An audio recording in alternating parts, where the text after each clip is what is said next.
on our way to Cerro Gordo.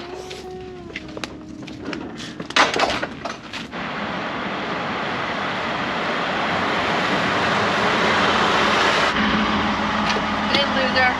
We're going to a ghost town. Come on. We are off to a good start. We checked the time last night and it was 3 hours and 22 minutes. And it's gonna be an hour and 20 minutes longer than that.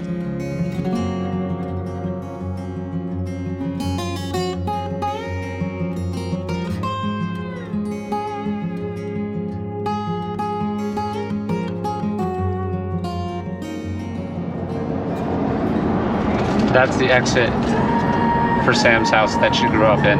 I actually wrote a good chunk of Courage is Calling in the driveway of her parents' house, right up there. We parked the camper in the driveway, and I wrote most of part 2, a little bit of part 1, and most of part 2 in late July, early August of 2020 in the depths of the pandemic.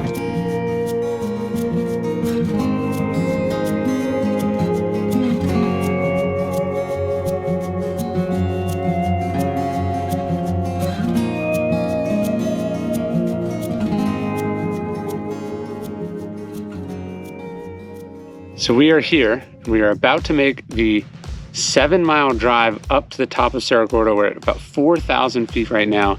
Cerro Gordo's at like 8,000, 8,500 feet.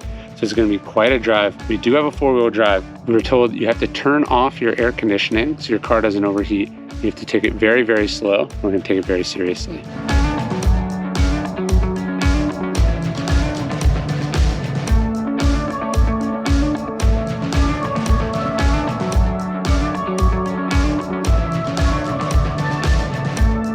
When we called Brent and said we were on our way, he said, "Oh, I'm actually on the road right now."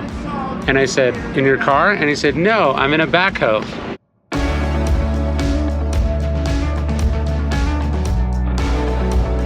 Well, the engine overheated a little bit, so we're waiting, but I'll show you the view.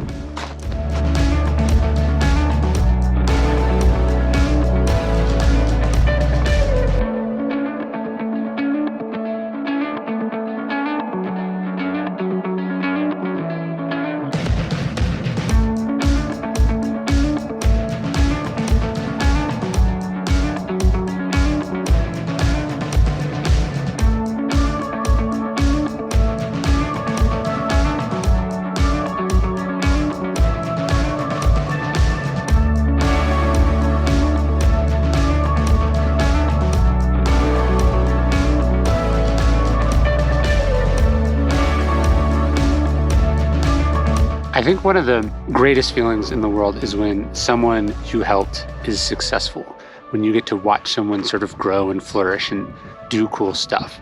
The crazy story about Cerro Gordo is that the guy who owns it, Brent Underwood, is not just my friend, but he used to be my intern. He started as my intern. I think he made $100 a month. We've worked on with all sorts of cool clients together, and he eventually became a partner in Brass Check and therefore is one of the owners and does so much work on Daily Stoic. Like doing a YouTube channel for Daily Stoic was Brent's idea. A couple years ago, Brent said, "Hey, I'm thinking about buying this ghost town 8,500 feet above sea level in the middle of nowhere, California." And I said, "That sounds like a horrible idea. That can't possibly work. Don't spend all your money on that." He did it anyway. I ended up investing a little bit, and he's turned it into this amazing thing. In March of 2020, the depths of the pandemic, he moved here. He immediately got snowed in, but he started making YouTube videos about his experiences, and it blew up. And suddenly this guy who only I knew was awesome, basically, who was sort of a secret weapon in what I did, suddenly was famous and getting media coverage everywhere. And like now he has fans all over the world, and it's just so awesome. And so part of the reason we did this trip was to come see him and see everything he's done. And in the same way that, you know, getting to see Robert and my success is a reflection on Robert, I see what Brent's accomplished as something I'm so proud of and impressed by, and it's awesome. And we're sitting here having a steak dinner overlooking a town that he owns. It's just unreal. You know, Seneca talks about like the ability to feel joy for others, to root for their success. He says that's so important, and he's totally right, and it totally is. Nothing makes me happier than this.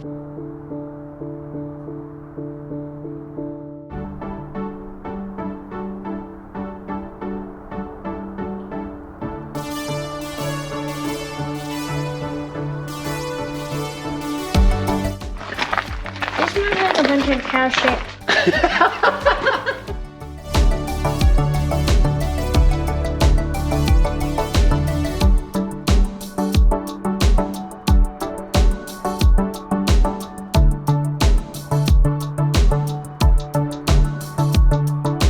You can think about how scary it must have been to live in the past. I talk about Pericles in Courage is Calling, and there's this moment where he's leading the Athenian navy and there's an eclipse.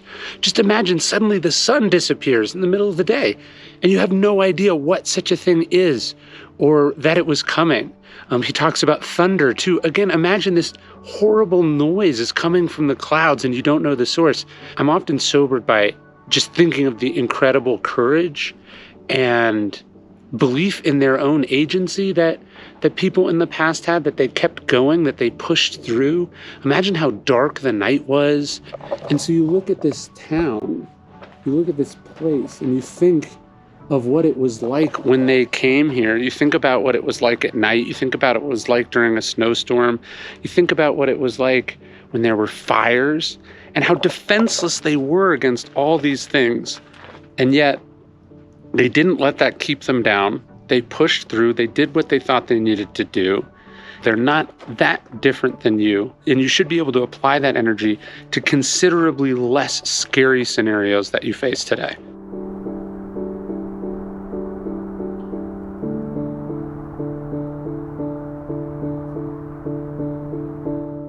Treasure! We're gonna look for treasure where?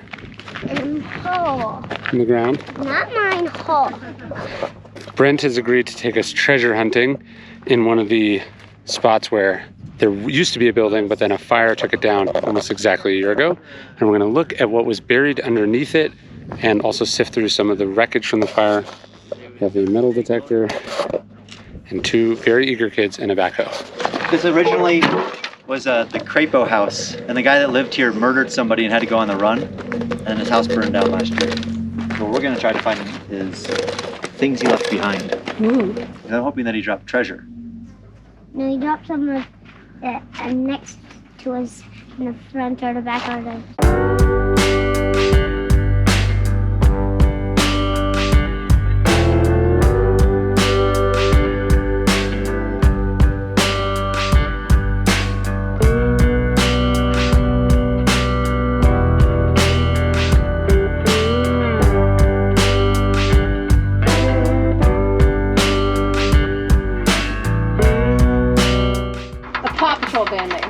I think this is a latch to a door. Look at this.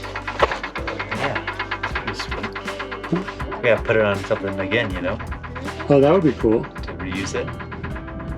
That is really cool. That could have been the door to the basement. Yeah, broke into his treasure chest.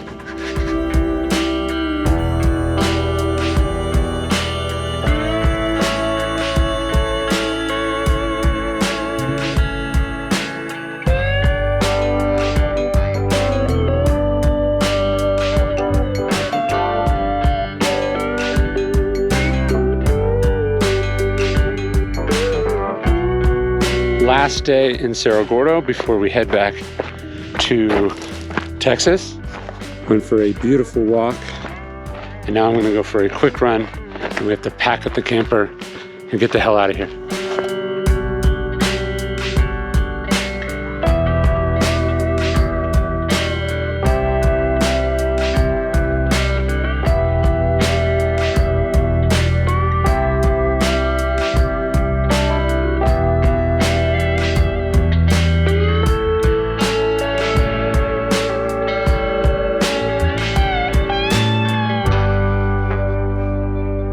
So we found this big box. Dang. We don't know what that Does is. it have any lettering on it or anything? Oh, I know what this is. Did you find this? No, but this is a beer bottle. And so they used to make clay beer bottles back in the day. So they would make them in Europe and they would send them over unfilled, and then they would fill them up in probably San Francisco. So imagine every single beer bottle had to be single use. And imagine making all this just to drink a beer. You want to see a full one of these? I'll bring one out. You can include it. So that would have been back in the day in those What year? beer bottles. 1800s, very old. Yeah, really old bottle. Just think about is there a wrapper on it or something? Look at that, that's cool. Oh yeah. Whoa. What does it say? Craig, where did we find all these things? Yeah, where were they? Just down the wash and like up and ran back out. Nice, you walked the wash? There you go. Like next to the road, so it looked like different, like you're something like request a bunch of treasure Yeah, that's awesome. and like The miners used to find the mines by walking the wash too. They would look for what, loose silver or like loose. Float, yeah. Interesting. So like so if, let's say there's a surface deposit above. Yeah. They would walk it until they stopped finding it, then they would walk back. You know what I'm saying? That Yeah. would kind of give them an idea of where the silver Oh. would be.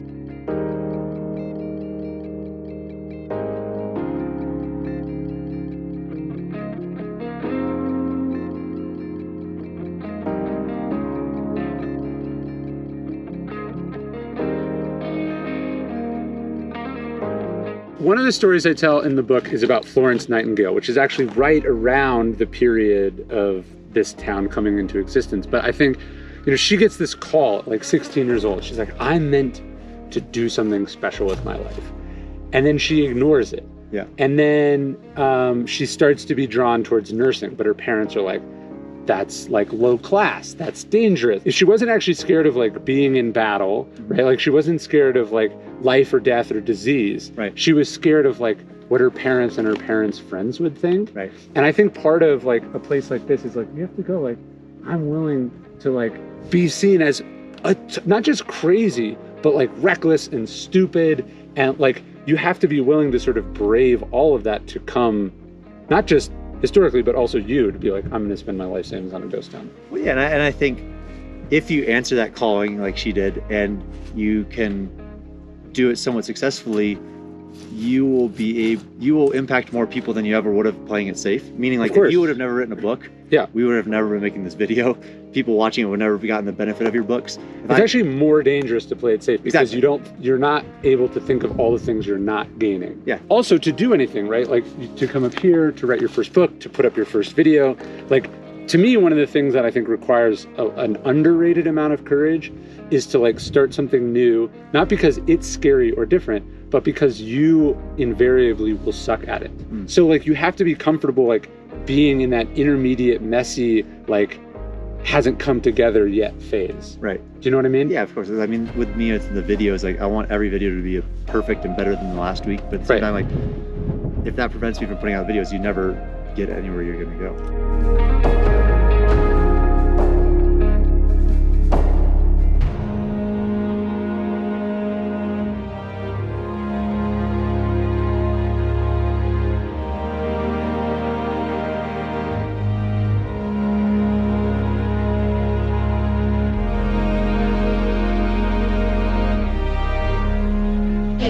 You're taking 2 cats? No, I just got one.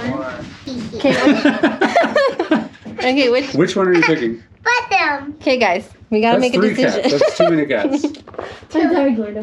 Which one are we taking? And Mom, are we taking 2? You got enough food to get home with? I don't know. How much do cats eat?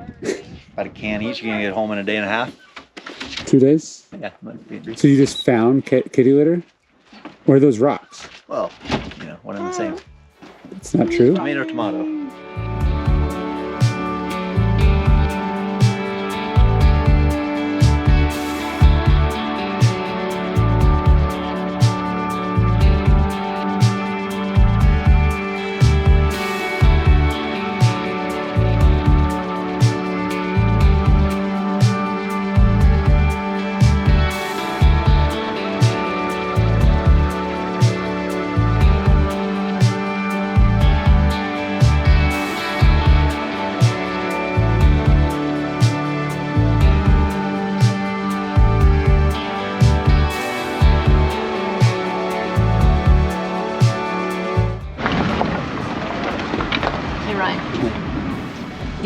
You want to talk about courage? There's no fucking way that you would have driven this camper. No, I would have just left the camper and said, let's buy a new one at the bottom of the hill. This isn't for me. Usually not that clean.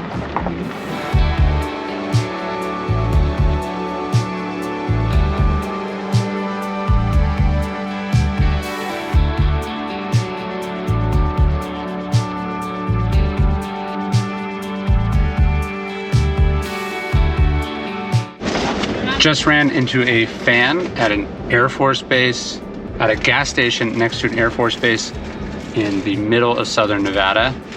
His name was Daryl. I didn't get his last name, but I did. I'll show you a picture. I did give him a copy of the new book because he happened to have a leather-bound edition of The Obstacle is the Way with him. And it worked out wonderfully for both of us. I got to meet a cool person and I got to put a copy of the book out in the wild.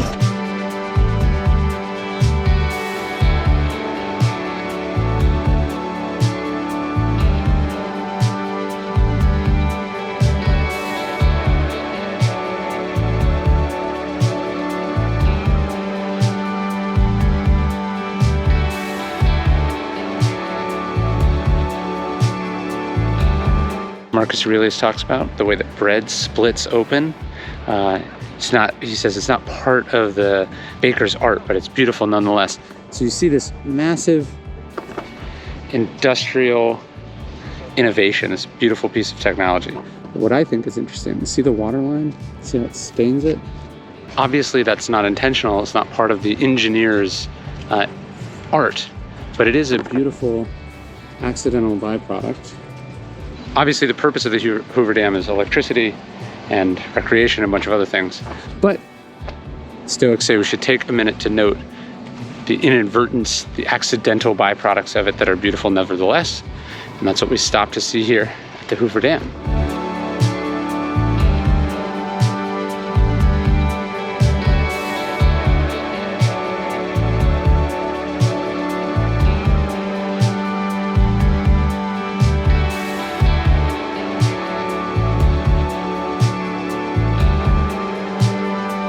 Seneca talks about practicing adversity or discomfort, or really he talks about one day a month practicing poverty. And I would say now, almost a week into staying in a ghost town with no running water, now staying in this camper in like $15 a night campsites, it's a nice reset. It sort of reminds you how little you actually need, how comfortable very quickly you can get with discomfort.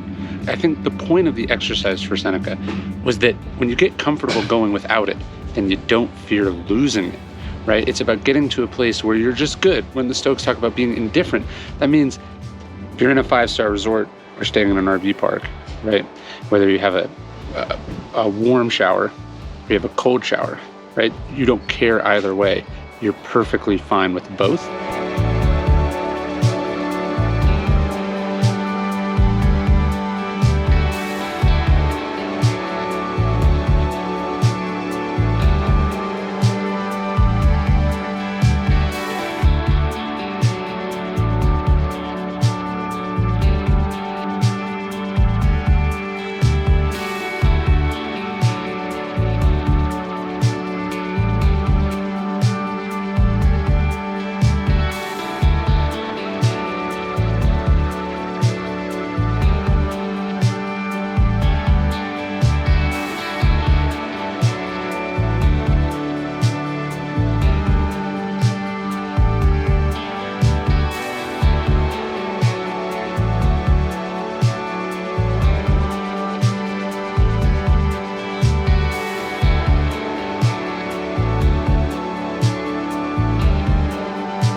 We made it, not divorced. We have 2 additional cats. Kids are safe. They had an amazing time. I have this ridiculous stubble beard thing, which I can't wait to shave off. And then it's time to get back to work. A couple years ago, I went to see the Patriots play in Houston. I was talking to the coaches after, and I said, are you guys staying the night? Do you want to have dinner or something? He said, no, we're getting on the plane now, and we're going directly to the practice facility. Like, they were flying out that night, red-eye flight, landing, and from the airport going to the practice facility. I thought that was crazy, but that is sort of what it takes, and I just got out of the car. I dropped the kids off, spent so much time with them. It's been wonderful. But now, without even showering, I'm going straight to the Painted Porch bookstore to start signing books for the Courage is Calling launch.